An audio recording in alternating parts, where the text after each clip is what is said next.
새로울 신, 매울 신, 무엇보다 믿을 신, 뉴스 신세계 헬마우스 임경민 작가 오셨습니다. 안녕하세요. 안녕하세요. 예, 매주 목요일에는 이분과 함께합니다. 장성철 공론센터 소장님, 어서 오세요. 네, 안녕하세요. 예. 자, 한 가지만 저희들이 100만 돌파 이후에 쭉쭉 2, 3천 명씩 늘다가 최근에 정체 중입니다. 구독자 104만 명에서 한 이틀째 정체 중인데요. 청취자 여러분, 29일 날 봄소풍이 있다고는 하지만 그때는 한 110만 정도는 된 이후에 만나도 더 기쁘게 만날 수 있지 않을까라는 말씀 드리고요. 오늘의 뉴스 바로 만나보겠습니다. 자, 러시아에서는 크렘린 대변인, 외무부 장관 등등등 공식적인 발언들이 계속해서 나오고 있습니다. 그렇습니다. 저희가 어제 방송 도중에 러시아 측의 반응을 잠깐 소개해 드린 적이 있는데요. 대통령의 조건부 우크라이나 무기 지원 가능성 발언, 이 인터뷰 후폭풍이 오늘까지 계속 이어지고 있습니다. 러시아에서는 사실상 자기들의 전쟁에 개입하는 것이다 라고 하면서 강하게 경고를 하고 나섰는데, 말씀하셨던 대로 어제 저녁에 드미트리 페스코프 크렘린궁 대변인이 얘기하기로는 우크라이나 상황과 관련해서 불행하게도 한국은 러시아에 대해 비우호적인 입장을 취했다라고 하면서 한국이 우크라이나에 무기를 공급한다면 분쟁의 일정 부분 개입하는 것을 간접적으로 의미한다. 그러니까 사실상 전쟁 개입이다. 이렇게 얘기를 한 거고요. 푸틴 대통령의 최측근이고 예전에 이제 대통령을 지내기도 했던 드미트리 메드베데프 러시아 국가안보회의 부의장 같은 경우는 이렇게 이제 반대로 우리한테 북한을 도와줄 수도 있다는 식의 이 위협을 하고 나섰습니다. 한국 국민이 러시아의 최신 무기가 한국의 가장 가까운 이웃이자 파트너인 북한의 손에 있는 것을 볼 때 뭐라고 할지 궁금하다. 쿼드 프로 쿼라고 해가지고 이제 눈에는 눈, 이것에는 이것이라는 언급을 하면서, 그러니까 너희들이 우크라이나에 무기 지원을 하면 우리도 북한에 무기 지원을 할 수 있다라는 사실상 협박을 한 겁니다. 그리고 이제 마리아 자하로바 외무부 대변인도 마찬가지 맥락의 협박성 발언을 했고요.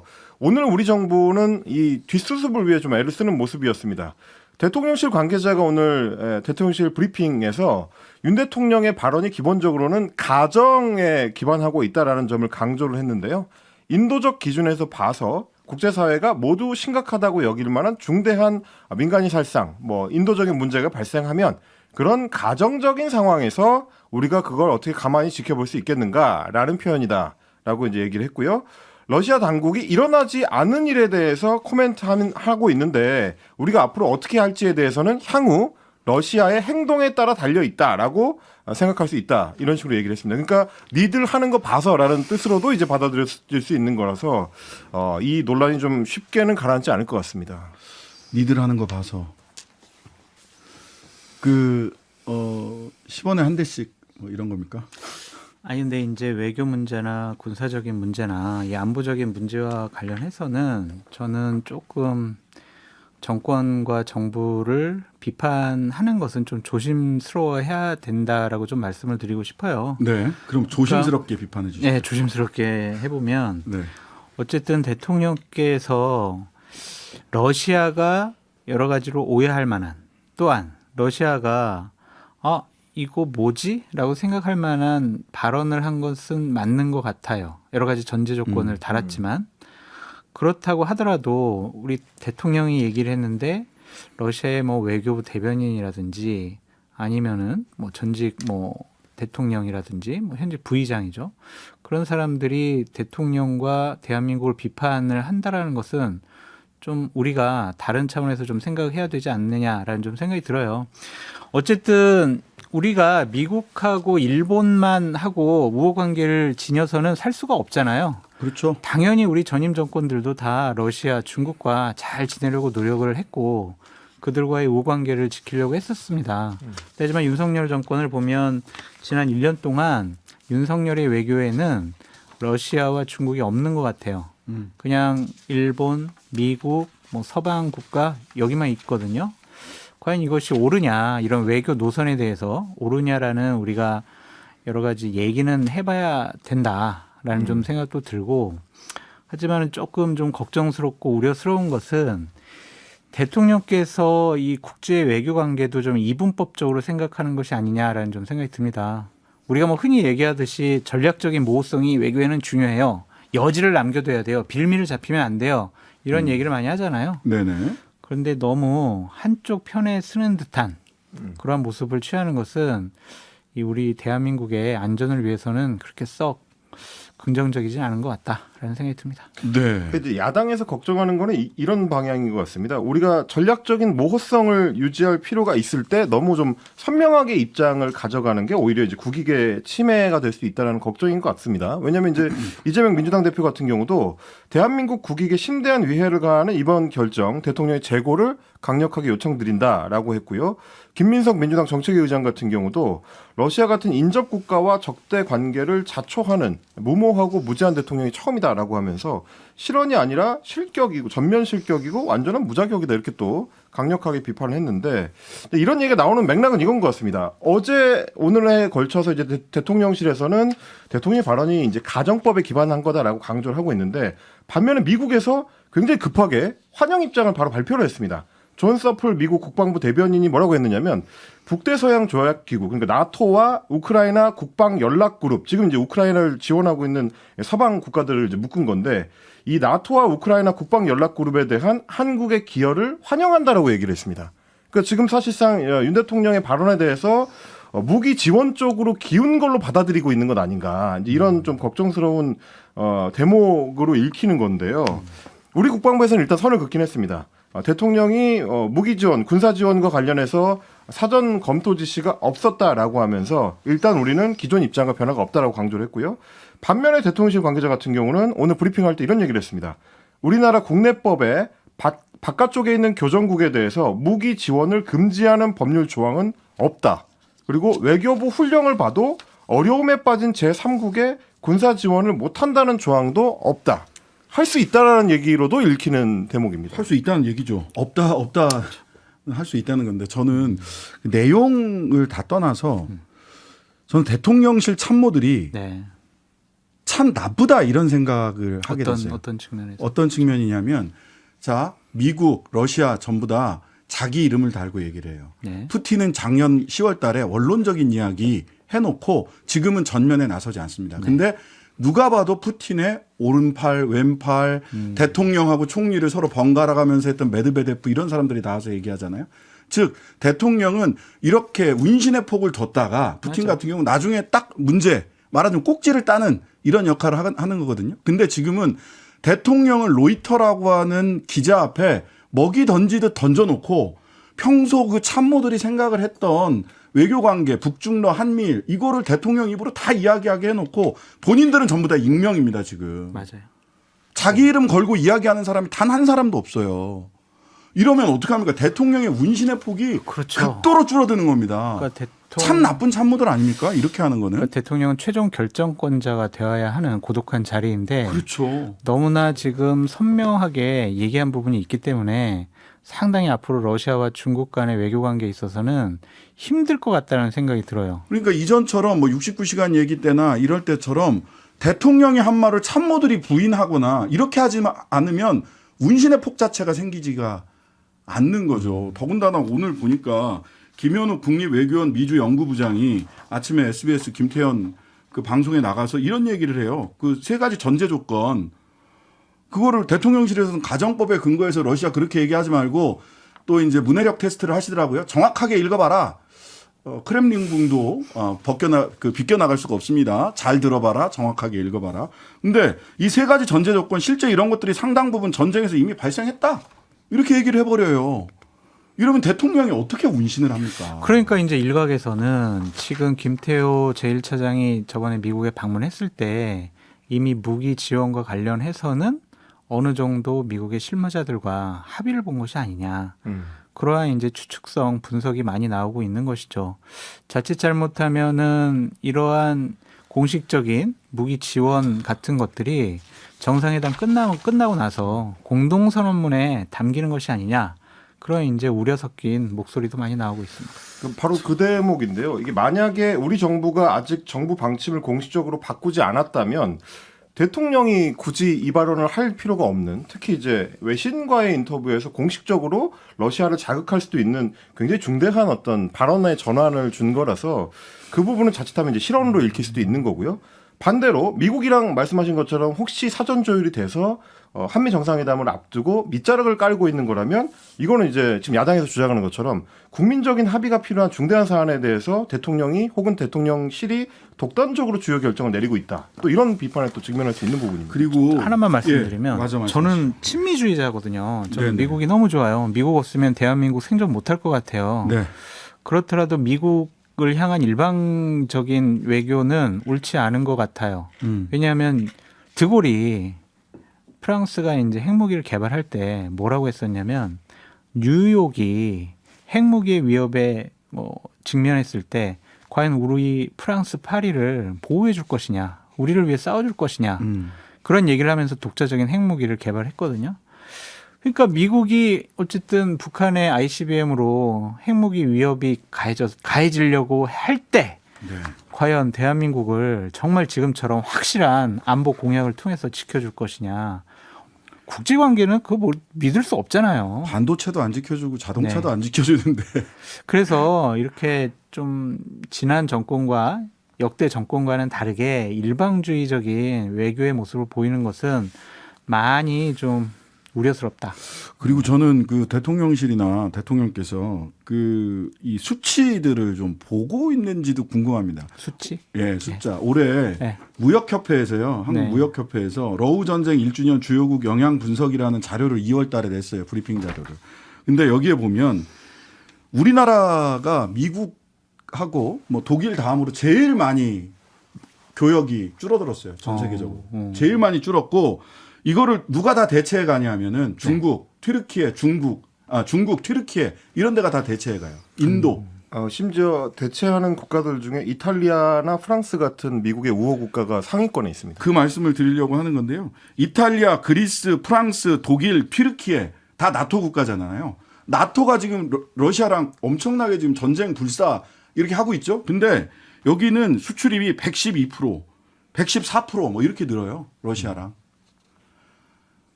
왜 우리는 나토도 지금 이러고 있는데 러시아랑 교역을 이러고 있는데 왜 이렇게 사서 적을 만들고 사서 교역을 스스로 줄이려고 안달이 난 것처럼 이런 수치들을 보면 그런 발언을 함부로 이렇게 막 하기가 어렵지 않을까라는 생각도 드는데 다른 기준이 있으신 것 같아요. 하여튼 대통령께서 많은 정보를 갖고 고독한 결단을 내리시면서 이러한 발언을 하셨다고 좀 생각이 드는데 우리나라는 강대국은 아니잖아요.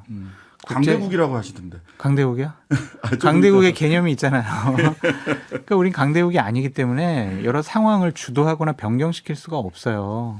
그래서 우리가 흔히 얘기하듯이 줄타기 외교를 할 수밖에 없는 상황인 것인데 네. 현재 상황은 아까도 말씀드렸듯이 걱정스럽고 우려스럽다. 이 줄타기 외교에 있어서 조금 더 걱정되는 대목이 오늘 중국의 반응입니다. 네, 그 부분 네. 말씀 좀 해주시죠. 어제 이제 로이터하고 인터뷰하는 도중에 이제 대만 해협 문제를 대통령이 직접 얘기를 했고요. 무력에 의해서 힘에 의한 대만 해협 현상 변경에 반대한다라는 이야기를 직접 했는데 그거에 대해 중국 외교부가 이제 발끈하고 나섰습니다. 대만 문제에 대해서는 타인의 말 참견을 허용하지 않는다라고 이제 반발한 건데요. 왕원빈 중국 외교부 대변인이 이렇게 얘기했습니다. 한국 측이 하나의 중국 원칙을 엄수하고 대만 문제를 신중히 처리하길 희망한다라고 이제 입장을 밝혔는데 여기에 대해서 이제 조금 전에 우리 외교부의 반응이 나왔습니다. 우리 외교부에서는 중국 외교부 대변인의 이 같은 발언에 대해서 심각한 외교적 결례다. 라는 지금 반응을 내놓고 있는데 속보로 지금 타전이 됐습니다. 자세한 내용은 조금 더 이제 살펴봐야 되겠습니다만은 중국하고도 이 대립각을 강하게 세우는 그런 모습을 좀 보여주고 있습니다. 아니 그러니까 우리 생각을 해보세요. 바이든 대통령이랑 문재인 대통령이랑 이렇게 같이 섰을 때 중국 관련된 질문이 나오니까 이 질문이 얼마나 대만 해협 관련된 질문이 얼마나 그 민감한지를 바이든 대통령이 잘 알고 있기 때문에 대통령을 보면서 굿럭 대답 잘해서 행운 당신한테 정치적 부담이 안 되는 답변을 잘 하세요. 라고 할 정도로 미국도 이 중국과의 관계를 어떻게 해야 되는지 그것이 얼마나 한반도에 민감한지 알고 있어요. 근데 왜 우리가 이렇게 나서서 자충수를 두는지 좀 이해가 좀 잘 안 갑니다. 지금 조금 전에 이제 우리 그 외교부의 입장이 조금 더 자세히 소개가 되고 있는데요. 이렇게 얘기했다네요. 중국 외교부 대변인이 입에 담을 수 없는 발언을 했다. 중국의 국격을 의심케 하는 심각한 외교적 결례다. 라는 메시지를 냈는데요. 이렇게 되면 이제 중국 쪽에서도 가만히 있지는 않을 것 같은데 이 갈등이 좀 길어질 수도 있을 것 같다는 생각이 듭니다. 왜냐하면 중국은 대만 문제는 남중국해나 대만 문제를 국내 문제로 보잖아요. 그래서 이 대만 해협과 관련된 이야기를 하는 거는 뭐냐면 중국 입장에서는 내정 간섭이란 말이에요. 그러니까 그 입장에서 어떻게 이야기를 해야 되는가, 그런 가운데에서도 중국과의 관계를 어떻게 개선해야 될 것인가, 이런 고려가 안 보입니다. 찾아보려고 해도. 이거 양쪽 다 러시아, 중국. 미국은 러시아, 중국과 떨어져 있지만 우리는 러시아, 중국과, 서해에서는 중국과 동해에서는 러시아와 국경을 접하고 있어요. 답답하다. 뭐 김태효 차장이 그때 미국 갔다 오면서 뭐 우리가 안보 동맹, 정보 안보 동맹을 더욱더 확실하게 하겠다라고 했으니까. 참 고생하십니다.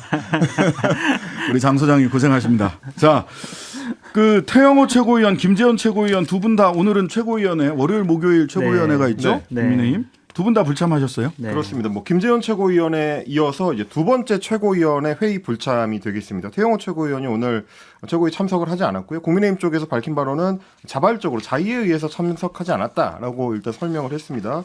아침 최고위원회가 열리고 있던 오전 9시 그 시간대에 태 의원은 이제 회의장 대신에 원내대표실에서 윤재옥 원내대표를 기다리고 있다가 따로 별도의 비공개 면담을 했습니다. 면담이 끝나고 나서 이제 따라붙는 기자들에 대해서는 그만합시다라면서 이제 일단 답변을 피하는 모습이었고요. 윤재옥 원내대표한테 이제 기자들이 어떤 이야기를 나눴느냐라고 물었더니 국민들의 기본적인 입장이나 이런 것들을 깊이 생각하면 좋겠다라고 얘기를 하면서 불필요한 논란을 일으키지 않도록 발언을 좀 자제하라는 당부를 했다고 합니다. 네. 근데 이제 과연 이제 이 논란이 어디로 이어질지가 좀 궁금한 대목인데요. 이게 당 내에서는 당원 게시판을 비롯해서 여러 이 방식을 통해 김재원 의원이나 태영호 의원, 조수진 의원, 국민의힘 최고위원에 대해서 징계가 필요하다는 목소리들이 나오고 있습니다. 말실수가 좀 잦은 김재원 최고위원이라든지 태영호 최고위원에 대해서는 최고위원직 자진 사퇴뿐 아니라 뭐 내년 총선 출마를 막아야 된다, 이런 주장들도 당원들 200여 명 정도가 모여서 목소리를 내고 있는 그런 상황입니다. 국민의힘 분위기 어떻습니까? 김재원 최고위원 같은 경우에는 징계를 강하게 받을 것 같아요. 그러니까 그 수준이 그냥 내년 총선에 공천을 신청하지 못할 정도로 뭐 당원권 정지 1년. 1년이면 딱 안 되는. 네. 그러니까 그런 식으로 받을 것 같다라는 좀 생각도 들고, 왜냐면은 김기현 대표가 김재원 최고위원과 물밑 대화를 통해서 그냥 좀 알아서 자진해서 좀 최고위원 사퇴하고 뭐 이런 네네. 식의 좀 얘기를 나누고 있는 모양이에요. 근데 김재원 최고는 어쨌든 내년에 공천 받아서 배지 달아서 국회에 들어오는 것이 지상 과제이기 때문에 그렇죠. 안 받아들이는 모양입니다. 그래서 대통령실에서도 징계를 요구했기 때문에 김재원 최고위원에 대한 징계는 확실하다. 하지만 수위가 어느 정도일 것이냐, 이건 두고 봐야 될 것 같고, 태영호 의원 관련해서는 좀 조심스러워하는 것 같아요. 좀 징계를 공식적으로 하는 것 자체에 대해서도 다른 말이 안 나요. 일단은 태영호 의원이 저 셀프 이제 저 징계 좀 해주세요 하면서 윤리위원회에다가 올렸죠. 올렸잖아요. 자기 네. 자신의 처분에 대해서. 그러니까 이게 지도부가 아주 적극적이거나 공격적으로 태영호 의원에 대해서는 문제 제기가 좀 덜하다. 이것은 왜 그럴까, 좀 그런 생각도 좀 들고. 왜 그럴까를 제가 여쭙고 싶었는데. 다른 점이 있는 것 같아요. 그러니까 네. 김재원 최고는 대통령실에서 징계해 이랬고 태영호 의원 같은 경우에는 대통령실에서 오더가 없어요 아직? 징계하라는 얘기는 언론에서 나오지 않고 있다. 좀 그 차이가 있지 않을까라는 좀 생각도 오히려 듭니다. 동아일보 김순덕 칼럼 보니까 백범이 김일성에게 당했다는 태영호가 맞다, 이런 칼럼을 쓰셨네요. 근데 이 부분은요, 네. 저도 고등학교 국사 교과서에서 또 참고서에서 이런 거를 본 적은 있는 것 같아요. 그러니까 김일성의 통일전선 전술에 당했다, 뭐 이런 내용을 본 것 같은데, 그 이후에 보훈처에서 새롭게 규정을 했고, 그러니까요. 또한 집권당 최고위원이면 이거 국가의 알겠습니다. 정책을 따르는 것이 맞다. 자, 잠시 광고 듣고 뉴스 신세계 이어가겠습니다. 신장식의 뉴스 하이킥, 임경빈, 장성철 두 분과 뉴스 신세계 이어갑니다. 자, 민주당 돈봉투 사건 확장 일로입니다. 그렇습니다. 이제 사건의 성격도 조금 확장되는 어떤 분위기인데요.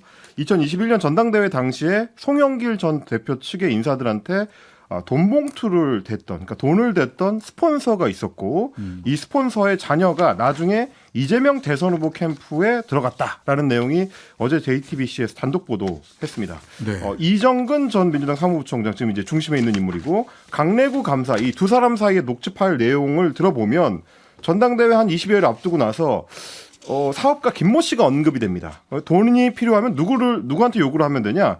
뭐 땡땡한테 요구하면 되냐라고 이제 이 전 부총장이 물어보니까 강 감사가 그 당시에 아니 사람이 그 사람밖에 그러니까 그 김 씨라는 사업가밖에 없잖아. 다른 스폰 어디 있어요? 이런 식으로 이제 답을 합니다.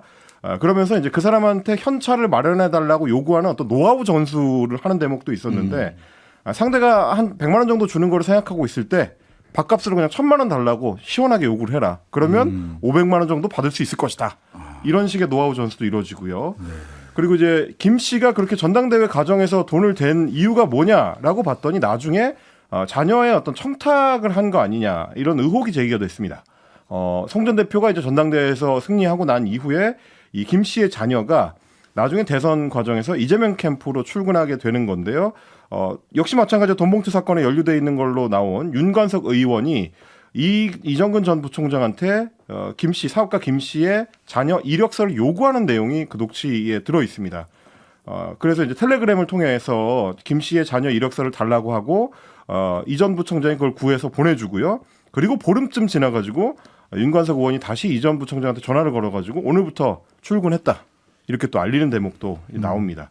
그러면서 이게 소문나지 않도록 입단속을 좀 해라라고 이정근 부총장한테 윤관석 의원이 이야기하는 대목까지 나와 있어서 결국 스폰서로 돈을 제공하고 자녀의 나중에 있을 이제 스펙 관리를 위해서 청탁을 하고 이런 과정이 있었던 거 아니냐라는 게 지금 JTBC의 취재 결과입니다. 자, 그런데 MBN에서는 또 그 스폰서로 거론된 사람을 취재를 해서 또 단독 보도를 했어요. 여러 차례 금품 요구받은 건 사실이나 모두 거절했다. 딸이 대선 캠프에서 일한 건 역시 국회의원 비서실에서 근무한 경험 덕에 뽑힌 거다라고 주장을 했고 JTBC는 또 잠시 전에 또 속보 나왔습니다. 22일 기자회견 후 송영길 전 대표 조기 귀국 가닥 잡았다. 이재명 대표는 기자회견도 취소하고 빨리 오시라. 이런 분위기예요. 그게 맞죠. 예. 송영길 대표 때문에 지금 이러한 일이 벌어졌잖아요. 그럼 외국에 있을 게 아니라 외국에서 지금 상황 파악을 해가지고 어떤 사법적인 대비를 하고 대응을 한다. 그런 인상을 주는 것도 부적절해 보입니다. 네네. 자칫 잘못하면 본인의 사법적인 위험도도 더 높아질 뿐이고 또한 같은 동지들이었던 민주당에 있는 의원들로부터도 무책임하다는 것 때문에 배척당할 가능성이 높아요. 그래서 빨리 들어와서 책임지는 모습을 보이는 게 최소한의 도리가 아닐까라는 좀 생각도 들고 이재명 당대표의 판단과 결정도 좀 문제가 있다고 봐요. 네. 그러니까 당내에서 진상조사 규명위원회 같은 거 설치하지 않고 그냥 아름아름 지금 알아보는 정도인 것 같은데 이것은 국민들에게 잘못된 신호를 줄 수가 있어요. 뭉개려는 거 아니야? 그냥 좀 검찰의 수사의 칼날을 좀 비껴나가고 싶어 하는 거 아니야? 그런 이미지 줄 수 있거든요. 먼저 선제적인 과감한 충격적인 조치를 해야 국민들로부터 민주당은 자기 정화 기능이 있는 정당이야 라는 평가를 받을 수가 있을 것 같아요. 그러니까 당이 망해가는 과정들을 전 쭉 많이 지켜봤는데 이거 그냥 가만히 있으면 안 돼요. 뭐 저번 주에 이재명 당대표가 사과를 했지만 네. 이제 곧 최고위원들 지도부들 모두 다 사과할 거예요. 그런 다음 그것도 국민들이 못 받아들이면 아마 민주당의 모든 의원들이 무릎 꿇고 또 사죄하고 사과할 거예요. 그러면서 돈봉투에 연루된 의원들 다 출당 조치시키고 제명하고 그런 강력한 조치를 취하고 또한 당 간판도 내리고 당명도 바꾸고 그래야 될 상황까지 몰려 있어요. 그렇다면 이 상황을 아주 신속하게 좀 결단력 있게 관리를 해야 한다라고 말씀드립니다. 오늘 JTBC 보도로 보자면 그 송영길 전 대표 측근은 탈당도 염두에 두고 있다. 해야죠. 이렇게 얘기가 나왔네요. 그리고 최소한 그 육성 녹취록이 나온 두 분의 의원이 있잖아요. 윤관석 의원과 이성만 의원은 본인들이 알아서 자진 탈당해야 돼요. 그래서 소명하고 다시 복귀하겠다. 이런 식으로 해야 당이 그래도 국민들이 그래도 좀 수습하려고 하는구나라고 생각을 하지 버티면 안 돼요. 자, 이러면서 사실 무당층이 좀 늘고 있다. 뭐 그런 찰나에 김종인 전 비대위원장 그리고 금태섭 의원 등이 모여서 성찰과 모색 그래서 제3당 수도권에서 30석 하면 한국 정치 바꿀 수 있다 이렇게 얘기를 하는데 제3당 성공 가능성. 저는 꼭 성공했으면 좋겠어요. 그래서 좋겠는데. 예, 거대 양당의 이 극단적인 반목 정치가 좀 완화됐으면 좋겠다라는 생각을 갖고 있는데 성공하기가 쉽지가 않아요. 왜냐하면은 지금 주인공으로 등장한 금태섭 의원이 과연 그럴 만한 역량과 국민적인 지지도를 받고 있느냐. 아니, 뭐 대통령감이라고 김종인 라고 비대위원장이 얘기를 저는 생각이 하시던데. 들고 왜냐하면 구심점이 돼야 될 대선 후보급의 인사가 있어야 돼요. 예. 국민적인 지지도가 좀 높아야 되는데 그러지 못하다라는 좀 생각이 들고 음. 소선거구제 하에서 지역주의 정당이 아닌 정당이 참 의석수없기가 쉽지가 않다라고 보여집니다.